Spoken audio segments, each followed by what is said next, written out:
He had lived alone for 8 years, speaking only to his horses and the wind. But when 7 Cherokee women appeared at his gate that stormy night, begging for shelter, Samuel Garrett would face the hardest choice of his life, because the men hunting them were already close enough to smell the smoke from his chimney.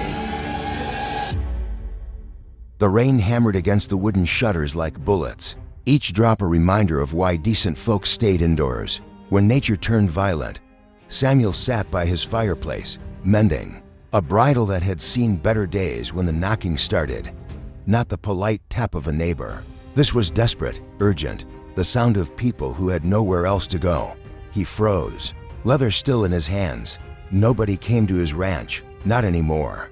Not since he'd made it clear that Samuel Garrett wanted nothing to do with the world beyond his fence line. The knocking came again, harder this time, accompanied by voices speaking in a language he recognized but hadn't heard in years. Cherokee. His blood turned cold. The last time he'd heard that tongue, his wife and daughter were still breathing. The last time strangers had come to his door in the night, he'd buried everything he loved in the morning. His hand moved instinctively to the rifle mounted above the mantel, muscle memory from nights when sleep came with one eye open. But something stopped him. Maybe it was the tone of the voices, not war cries or demands, but something that sounded almost like pleading. Maybe it was the way the wind carried their words, broken and desperate.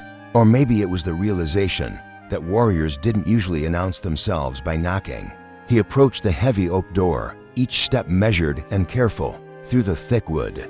He could hear them more clearly now, women's voices speaking, in hushed, urgent tones. One voice rose above the others, speaking English with an accent that made each word sound like it had been carved from stone. "Please, we know you are there. We need shelter just for tonight." Samuel pressed his palm against the door, feeling the vibration of their voices through the wood. 8 years of solitude had taught him to trust his instincts, and right now, every instinct screamed danger, not from the women themselves, but from whatever had driven them to his door. In the middle of a storm that could kill a man in minutes, he thought of Sarah, how she used to scold him for his suspicion of strangers, how she'd say that kindness was the only thing that separated them from the animals. But Sarah was dead, and kindness had died with her on a morning when he'd trusted the wrong people. The voice came again, closer to the door now, as if the speaker had pressed her face against the wood. "They are coming. If you do not help us, we will die out here. And when they find our bodies at your gate, you will die too."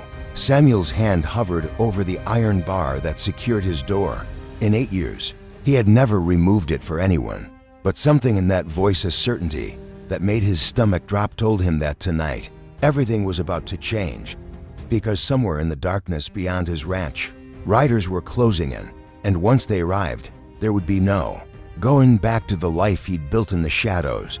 The iron bar felt heavier than it should have when Samuel finally lifted it from its brackets. 8 years of rust and fear seemed to fight against his decision, but the desperation in that woman's voice had cut through his defenses. Like a blade through paper, the door creaked open, revealing a sight that would haunt him for the rest of his life. 7 Cherokee women stood huddled against his porch, their traditional dresses torn and muddied, some bearing wounds that painted dark stains against the wet fabric. The youngest couldn't have been more than 16, clutching a bundle that moved slightly, a baby barely breathing in the cold. But it was the woman who had spoken through the door that commanded his attention. She stood slightly apart from the others, her chin raised despite the exhaustion etched into every line of her face.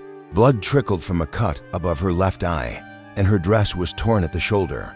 But her gaze held his without flinching. Round her neck hung something that made Samuel's breath catch, a simple wooden cross, worn smooth by years of faithful hands. "I am Mary Ridge," she said, her English careful but clear. "These are my sisters in Christ.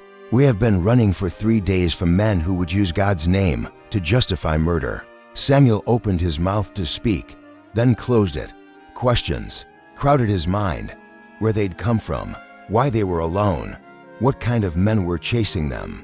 But the sight of that cross, so like the one he'd once worn proudly, stopped his words. Some things mattered more than answers.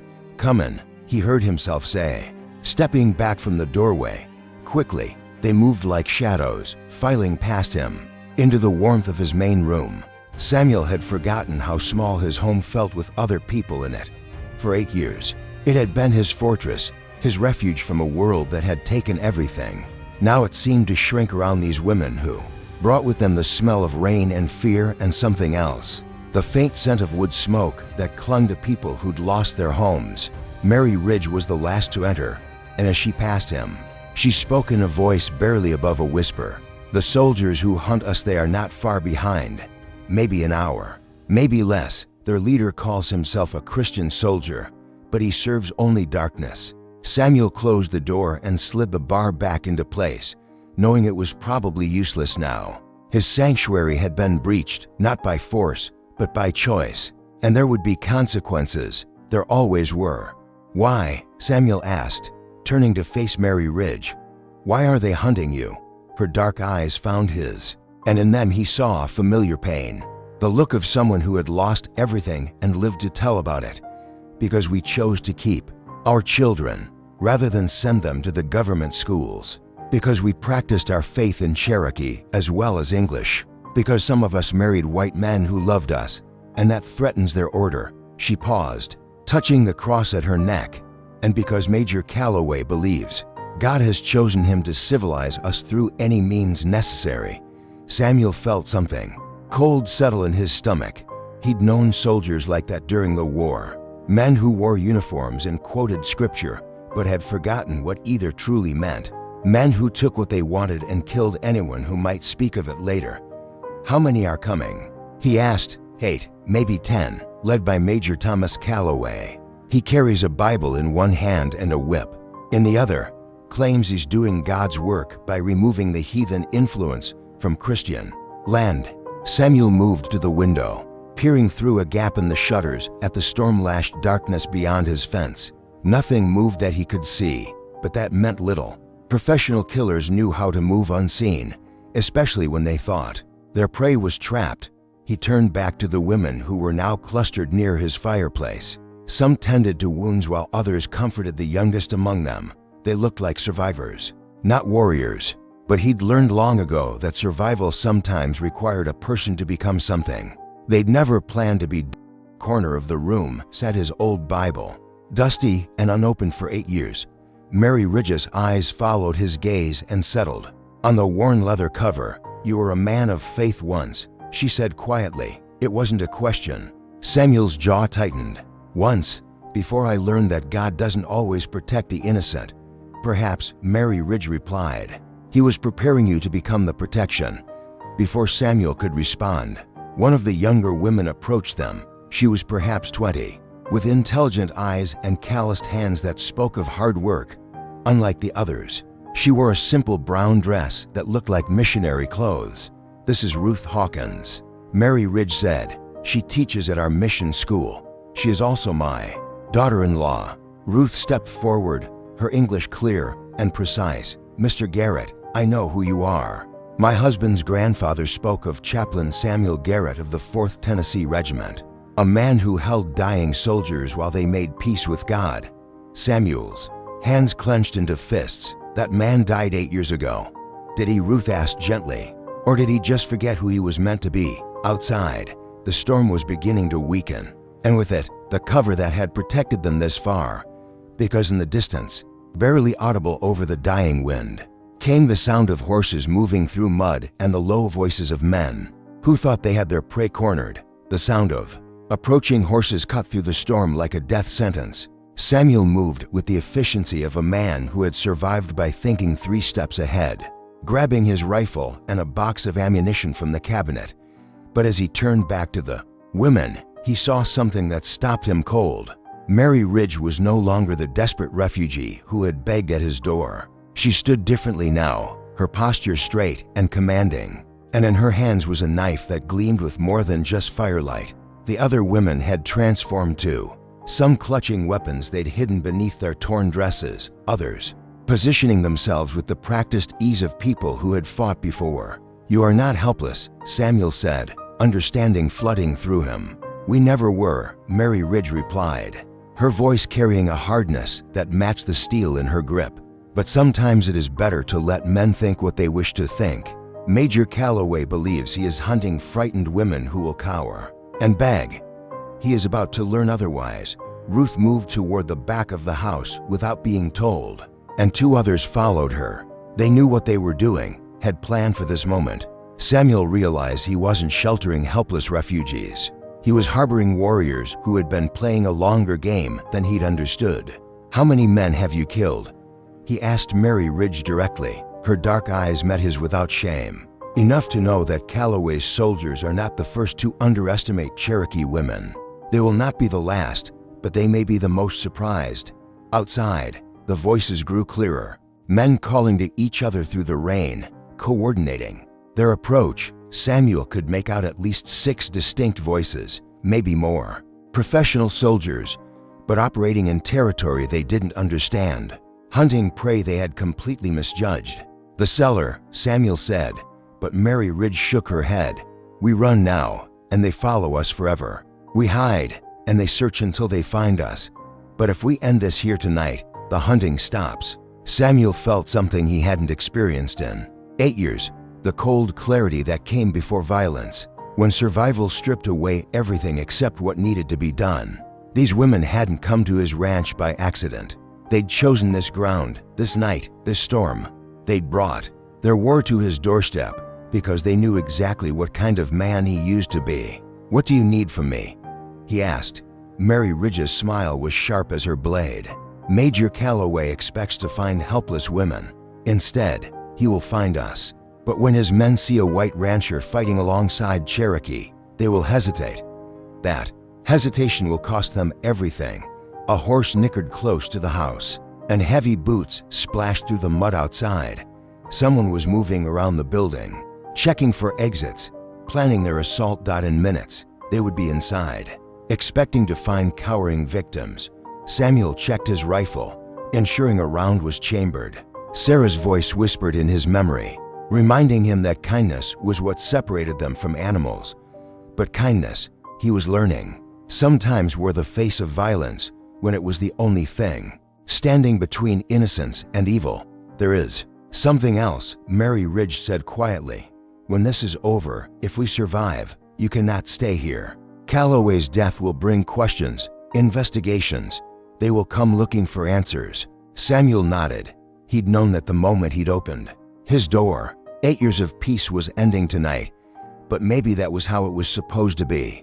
Maybe some men weren't meant to hide from the world forever. Outside, a voice rang through the storm, commanding, arrogant, certain of victory. "I know you're in there.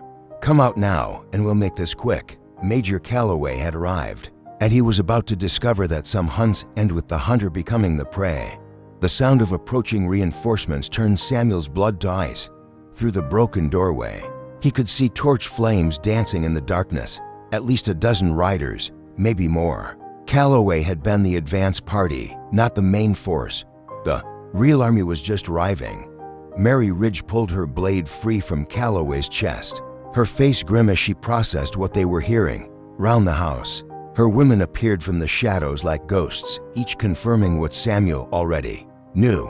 "How many?" Mary Ridge asked the woman who materialized beside her. 15 riders, maybe 20. They heard the gunshots. They know something went wrong. Samuel felt the familiar weight of impossible choices settling on his shoulders. Fight and die, or surrender and die slower. But as he looked at these women who had turned his sanctuary into a battlefield, he realized there might be a third option, one that required him to become the man he used to be before grief had turned him into a hermit. "The mountain pass," he said quickly, "not to hide, to survive what comes next." Mary Ridge shook her head. "We cannot run from this many. They will hunt us across 3 territories. We're not running," Samuel replied, moving toward a cabinet he hadn't opened in 8 years. Inside, wrapped in oiled cloth, were things he'd hoped never to touch again. Dynamite, fuses, the tools of a man who'd once cleared mountain passes for the railroad, and later, other things when the war had required it. "My ranch sits on a ridge," he explained, his hands working automatically to prepare charges. "Natural avalanche zone. The whole mountainside is held up by 3 key support points. Take those out, understanding dawned in Mary Ridge's eyes. The rock slide. Samuel nodded. I've seen it happen in spring floods. When those supports go, half the mountain comes down. Anyone caught in the valley below dies, Mary Ridge finished. But we would be destroying this entire ridge. Your home, your land. Samuel looked around the cabin that had been his prison for 8 years. Then at Calloway's body cooling on his floor. Home isn't a place anymore, he said. Echoing words Sarah used to speak when he'd gotten too attached to material things.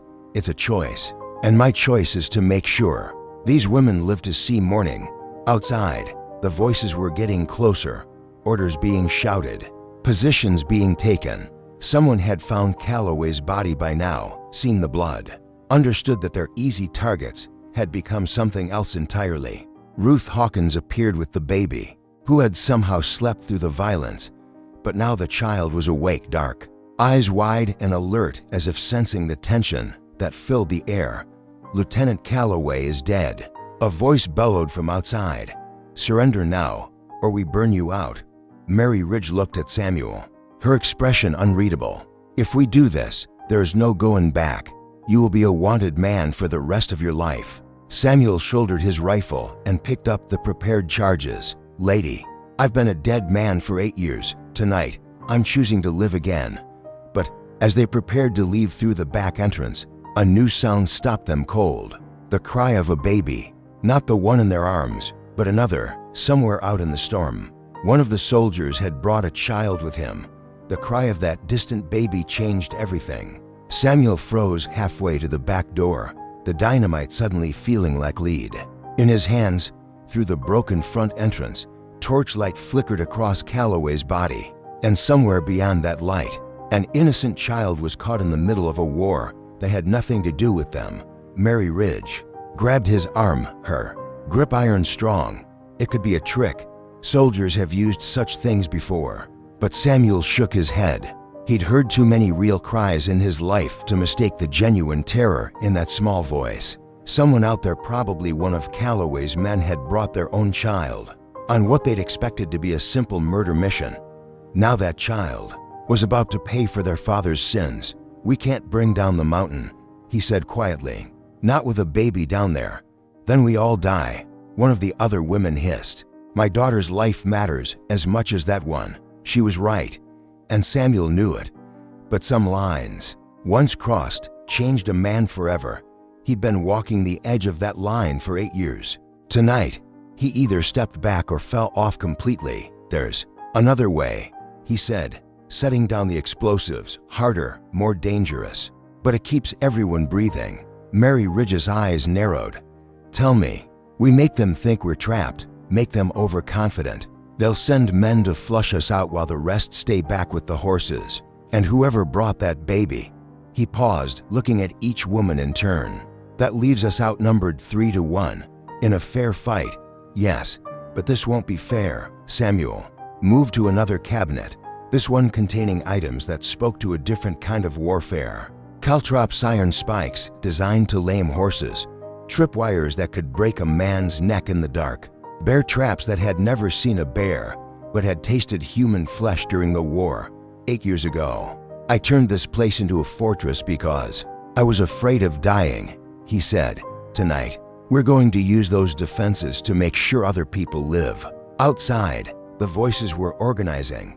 Someone was taking command, probably Calloway's second. Orders were being given, positions assigned. They had numbers and training, but they were operating in the dark on ground Samuel knew like his own heartbeat. How do we divide them? Mary Ridge asked. We give them what they expect, a last stand. Barricade the front, make noise, make them think we're cornered and desperate. Half their force will come for us. The other half will stay back to secure the retreat route. Samuel smiled, and it wasn't a pleasant expression. And then we show them the difference between hunting frightened women and fighting people who've got nothing left to lose. The plan was simple, brutal, and completely insane. Mary Ridge and for women would create a distraction at the front of the house, making enough noise to draw the assault team. Meanwhile, Samuel and the remaining women would circle around through terrain only he knew, targeting the reserve force and hopefully getting that baby to safety. If this goes wrong, Mary Ridge said as they prepared to split up, Calloway's death will mean nothing. They will paint us as savage murderers and use our bodies to justify 10 more raids. And if we do nothing, Samuel replied, that baby out. There dies for its father's crimes, and you all die for the crime of wanting to live. Sometimes the only choice is between bad and worse. As Mary Ridge and her team took positions at the front of the house, Samuel led the others into the storm through his back door. The rain was lighter now, but the ground was treacherous, and one mistake would alert the soldiers to their flanking maneuver. But as they crept through the darkness toward the sound of horses and hushed voices, Samuel felt something he hadn't experienced in 8 years. Purpose. Not the cold satisfaction of revenge, but the warm certainty that comes from knowing you're exactly where God needs you to be. From the house came the sound of Mary Ridge's distraction. Gunshots, shouting, the crash of furniture being overturned. It was working. Through the darkness, Samuel could see soldiers moving toward the house, leaving the supply area lightly guarded. The baby's cries were coming from a wagon positioned between the house and the soldiers' main camp. As Samuel crept closer through the mud and darkness, he could make out the shape of a military supply cart, and beside it, a woman hunched over something small and moving. Not a soldier's wife. This woman wore the rough clothes of a camp follower, probably a laundress or cook who'd been forced to bring her child on what should have been a simple mission. Samuel signaled for the Cherokee women with him to hold position while he moved closer through the rain. He could hear the woman's desperate whispers as she tried to calm the crying infant. She was trapped between two forces about to collide. With nowhere to run and no way to protect her child from what was coming, he made his decision. Rising from cover, Samuel walked directly toward the wagon, his rifle held low but ready. The nearest guard spotted him immediately, raising his weapon. But Samuel called out in a voice that carried calm authority, "Easy, soldier. Lieutenant Calloway sent me to secure the civilians." The lie bought him precious seconds in the darkness and chaos.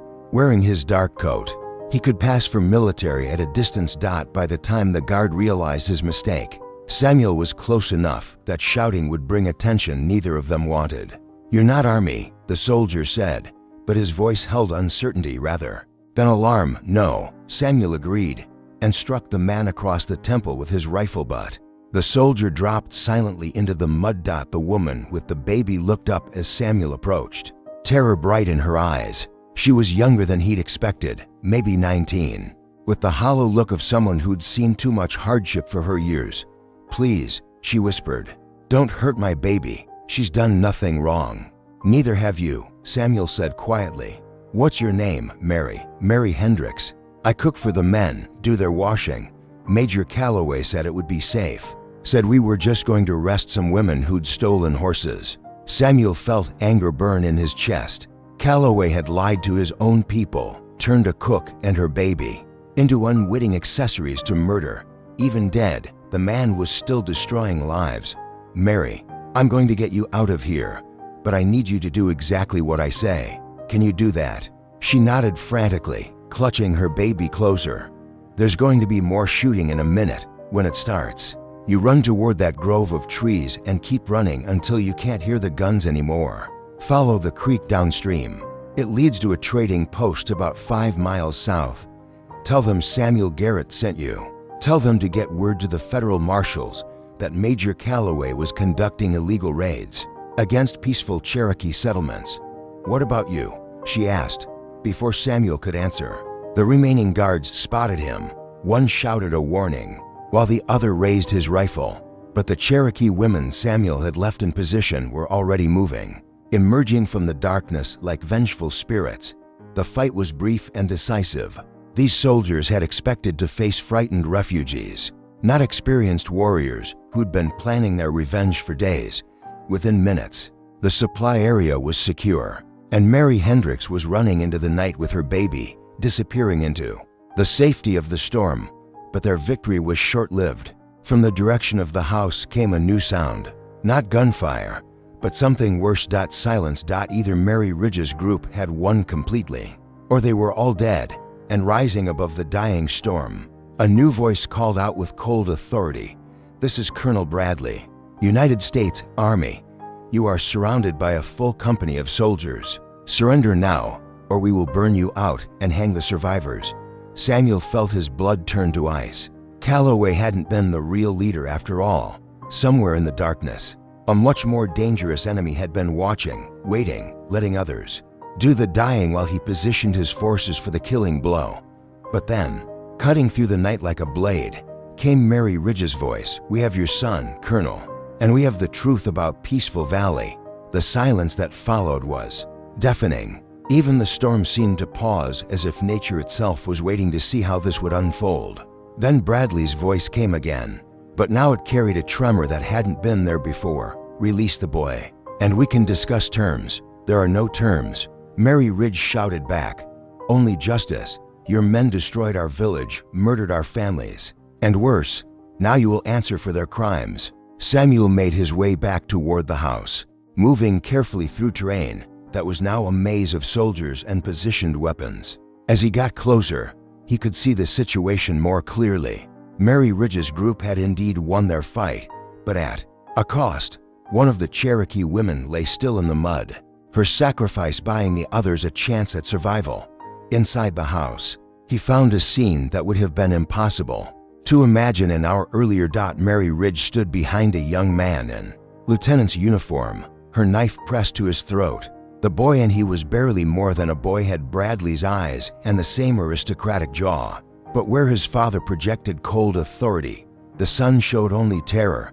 "He came through the back," Mary Ridge explained quietly. "Thought he was being clever, flanking us while his father's men attacked the front. Instead, he delivered himself to us." The young lieutenant tried to speak, but Mary Ridge's blade pressed closer to his skin, drawing a thin line of blood. "How old are you?" Samuel asked the boy. 19, came the whispered reply. "Same age as the cook's daughter who just ran into the night, because your father turned her into a target. Same age as some of the women your major murdered." Samuel moved closer, studying the boy's face. "Tell me, Lieutenant Bradley, did you know what Calloway was really doing to those villages?" The young man's eyes flickered between Samuel and Mary Ridge, understanding finally dawning. I thought we were suppressing hostile Indians. Father said they were raiders, that we were protecting settlers." "Your father lied," Mary Ridge said softly. "We were living peacefully until Calloway came. We grew corn and raised children and bothered no one. But peaceful Indians don't justify military budgets, do they?" Outside, Bradley's voice came again, more desperate now. "I have 60 men surrounding this house. Release my son, and I'll give you safe passage to the territorial border." Samuel almost laughed. Safe passage from a man who'd built his career on broken promises and manufactured wars. But as he looked at the young lieutenant, he saw something that gave him pause. Genuine shock and growing horror as the boy began to understand what he'd been part of. "There's another way," Samuel said to Mary Ridge. "One that doesn't require his death. He is guilty by association. His ignorance does not absolve him. No, but his testimony might convict his father." The idea crystallized as he spoke. A colonel's son testifying about systematic murder disguised as military action. It would destroy Bradley's career and expose the corruption that had enabled men like Calloway. "You want me to betray my father?" the young lieutenant whispered. "I want you to tell the truth," Samuel replied. "The question is whether you're man enough to face what that truth means." Before anyone could respond, a new sound cut through the night. Horses approaching at full gallop, and with them, voices shouting orders that didn't come from Bradley's men. Someone else was arriving. Someone with enough authority to make a full colonel nervous. Through the broken door, Samuel could see new torches, these carried by riders wearing different uniforms. Federal marshals, maybe, or territorial investigators. Someone had been watching Bradley's operations, and tonight's massacre had finally drawn official attention. "What do you need me to say?" the young lieutenant whispered, looking between his captors and the approaching reinforcements. "The truth," Samuel said simply. "About Peaceful Valley, about the orders your father gave, about what you've seen." Mary Ridge's knife never wavered, but her voice softened slightly. "Your father made you part of this, boy. but you can choose to be part of the solution. The federal marshals arrived with the authority of Washington behind them. They'd been investigating reports of unauthorized military actions against peaceful Cherokee settlements. Tonight's operation, with its burned churches and murdered civilians, was exactly the evidence they needed. Young Lieutenant Bradley's testimony was devastating. In a clear, steady voice, he described orders he'd heard, atrocities he'd witnessed, lies he'd been told. His words didn't just condemn his father, they exposed an entire network of corruption that reached from the mountains of Tennessee to the halls of power in the territorial capital. Colonel Bradley was led away in chains, his military career destroyed by his own son's courage to speak truth. The surviving Cherokee women were granted federal protection and compensation for their losses, though no amount of money could restore their murdered families. Samuel stood in the doorway of his ruined home, watching Mary Ridge prepare to leave with her people. The baby they'd saved, both the Cherokee child and Mary Hendricks's daughter, had survived the night, though the cost in other lives had been terrible. "Where will you go?" he asked Mary Ridge. "North, to relatives who escaped Bradley's campaign. We will rebuild, but not here. This place holds too much blood now." She paused, studying his face. "What about you? Your home is destroyed. Your solitude ended. The man who lived alone for 8 years died tonight." Samuel nodded. She was right. The hermit who'd hidden from the world was gone, replaced by someone who'd remembered that some things were worth fighting for, worth dying for, worth living for. "I think I'll head west," he said. "Find some place that needs a man who knows how to build things and isn't afraid to defend them." Mary Ridge smiled, the first genuine smile he'd seen from her. "That cook, Mary Hendricks, she will need protection until she reaches her family in Denver. The trail is dangerous for a woman alone with a baby." Samuel understood. His first act as a man reborn wouldn't be running toward a new life, but ensuring others reach theirs safely. As the Cherokee women rode north toward hope, and Samuel prepared to ride west toward redemption, the sun climbed higher over a ranch that had seen too much death and just enough justice. But before they parted ways, Mary Ridge approached Samuel one final time. In her hands was his dusty Bible, the one that had sat unopened for 8 years. "A man of God shouldn't travel without this," she said, pressing it into his hands. Samuel looked down at the worn leather cover, then back at her. "I'm not sure I'm a man of God anymore. Tonight, you were the hands of God," she replied. "You were his voice crying out for justice. You were his shield protecting the innocent. What more does a man of faith need to be?" Samuel opened the Bible to a random page. His eyes fell on words from Isaiah. "Here am I, send me," for the first time in 8 years. Those words didn't sound like a burden. They sounded like a calling. The letter arrived on a Tuesday, carried by a federal marshal who'd ridden hard from Tennessee. Samuel read it twice before the words truly sank in. Mary Ridge's settlement was thriving. The Cherokee families had rebuilt not just their homes, but their hope. A new mission school was teaching children in both Cherokee and English. And the federal investigation Samuel had helped trigger had exposed corruption, reaching all the way to Washington. 17 officers had been court-martialed. A territorial governor had resigned in disgrace, and the Cherokee Nation had received an official apology from the United States government, something that had never happened before. But it was the final paragraph that made Samuel's hands tremble. "The children ask about the white man who helped us fight the soldiers. They call you the chaplain who found his voice again. We have told them that God sometimes breaks men down completely before he builds them into something stronger. They understand this. They have learned that scars are not signs of defeat, but proof that we survived something meant to destroy us. If you ever find yourself needing a congregation, Chaplain Garrett, you will always have one here." Samuel folded the letter carefully and placed it in his shirt pocket, next to his heart. Round him, the small Wyoming town was waking up. Through his window, he could see the church he'd been helping to build, a simple wooden structure that would serve settlers, natives, and anyone else who needed hope. On his desk sat his Bible, no longer dusty. Beside it, a half-written sermon about how God uses broken vessels to carry living water. Samuel Garrett had spent 8 years learning how to be alone. Now he was learning how to be useful again. and somewhere in the distance, carried on the morning wind, he could swear he heard Sarah's voice whispering the words she'd said so often when they were young. Kindness is what separates us from the animals, Samuel. But sometimes kindness has to fight for its right to exist. He smiled, picked up his pen, and continued writing, because some sermons are worth preaching, and some fights are worth winning, and some men are worth rebuilding, even when they think they're beyond repair. Samuel Garrett wasn't supposed to survive. That night, a broken chaplain, hiding from God and the world, should have stayed hidden. Should have kept his door locked. Should have chosen safety over courage. But sometimes God takes our deepest wounds and turns them into our greatest strengths. Sometimes He uses our longest nights to prepare us for our most important dawns. Samuel thought his ministry was over when he lost his family. But God was just preparing him for the sermon he'd preach with his life.